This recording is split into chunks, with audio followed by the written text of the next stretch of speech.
pronunciations. A very good evening to Lee Partridge here on the Drive Time Show. As promised earlier on, there is a local football club, localish, just north side of Berkhamsted. Well, that is localish, and something has happened to them. But rather than me waffling on, let's get them on the line. Hello, is that Ben and George? Are you both there? We are. Hey, yeah, Ben. How are you, Lee? I'm fine. How are you two? Very good, thanks. Yeah, very good. Really well. Okay, now I've got you on two separate lines here, so some of the questions I'm just going to be relevant to both of you, and then other questions maybe just one of you can answer, and I'll be as quiet as I can because it's not about me, as always. Thanks for taking the time out. Now, first of all, I mentioned earlier, Gossoms End, it's just north side of Burco, and the football club. So how long have each of you been involved at the club, first of all, and how did you get involved? Ben, first? Yeah, so I've been there from about 2012 actually, so quite a few years now. And my involvement started really with Guesty. It was on a bit of a recruitment drive. We played each other at youth football a few times. I'm from Kings Langley, he's Berkhamsted. Quick message and I turned up for a friendly and they signed me up on the day. Wow, you must have impressed. George, what about yourself? Yeah, so I've been involved since 2008. When I was 16, 17, I made my debut, and things got better when Ben Thrussell joined. So, I think in his second game he was puking up by the side of the pitch, which he won't like me reminding him about. But his fitness has improved since then. If anyone's having their dinner, we do apologise. So tell us where the football club is, where it's located exactly.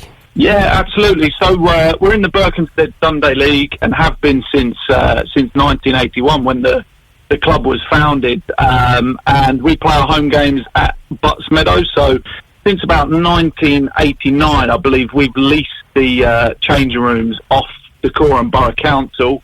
Effectively, they own them, but we own the lease, so any maintenance work we have to do. Obviously, there's not a lot of money in it kind of grassroots Sunday League football, so the changing rooms are still very much looking like they're from the 1980s, really. Well, I remember many years ago when I was playing a fair bit, and I used to play over at Albury, North Church, Gossom End, Potton End, and all the facilities, like many other places, because sometimes grassroots clubs, like you say, your Saturday, Sundays clubs, they're run on the shoestring just by the goodwill and the effort and the money that can be raised. Ben, tell me about what's happened to you via the Harry's Heroes, I think it was called, wasn't it? And tell us about the actual, first of all, what the concept was from the company Harry's and who Harry's is. It's nothing to do with Harry Redknapp. No, it's not. It's Harry's Razors, actually. So that's it. Harry's have been putting money into sponsoring, advertising around various football podcasts and all of that. And we've entered a competition essentially for this refurbishment. Perhaps, George, maybe this is your area. Yeah, absolutely. So Harry's kind of launched a campaign called Football's Other Guys, which effectively was looking to kind of empower smaller football clubs and communities that lack proper sporting facilities. And I think where some of their competitors are investing money into the big leagues, you see Gillette Soccer Special on Sky Sports.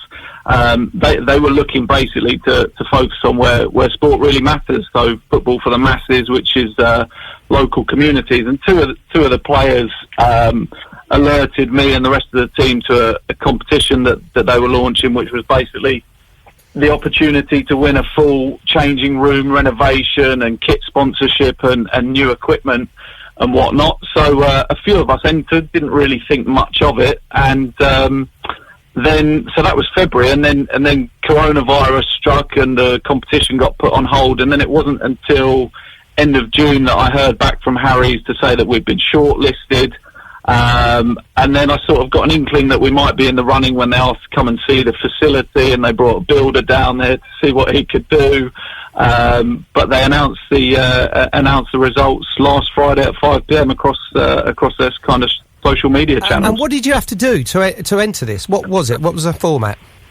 It was a very simple kind of application format. It was mainly apply via social media, so tag Gossoms End on Twitter, I think it was, we did it, and then just state a few reasons as to why we believed that our club was deserving. So we put down that we've been running a long time and that our changing room was definitely in need of a renovation.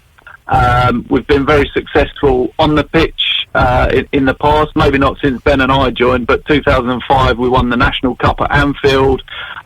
So we thought we were maybe deserving of a changing room to match our on-field successes. Ben, how many people are involved over at Gossoms End, or how many people are going to benefit from this, from the wider community? Well, firstly, the club, as George mentioned, our facilities are in needing of an upgrade, but also, the teams visiting Gossoms End, they're all going to get to experience the refurbishment, the new facilities, but also, it increases the encouragement for people to play. Numbers can vary throughout the year. For Sunday League football, there's a stereotype, it's pub football, quality's low, wet, windy mornings, but if you've got some good facilities, hot water, shower facilities, toilets and all that, it just gives you a bit more pride and a bit more desire to play, and that's what the investment can do. We've got a core supporter base of probably 4 people, so it'd be good to get them down, wine and dine them, all of that. That's fantastic. It's, am I right in thinking it's £32,000 for this upgrade, so to speak? That's right. That's what they estimated the total overhaul and sponsorship at. So it's an incredible amount of money. We're really, first of all, we were shocked, but we're so grateful to Harry's.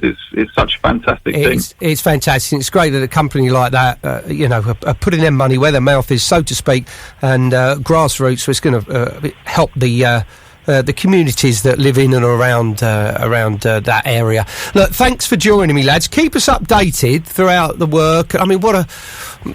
Considering the year we've had, it's a great positive story, and that's what we like. That's what I like, and especially here on Vibe. So we're going to follow your story, the work, and get some pictures, hopefully, or videos or stuff, and we can whack that out on our social media as well. Yeah, is that all right? Fantastic. Thanks very much, Lee. Thanks very much. Ben, George, your stars, good luck. Good luck for the rest of the season. Thank you. Cheers, lads. Ta. Cheers, thank you, goodbye. There you go. That's a great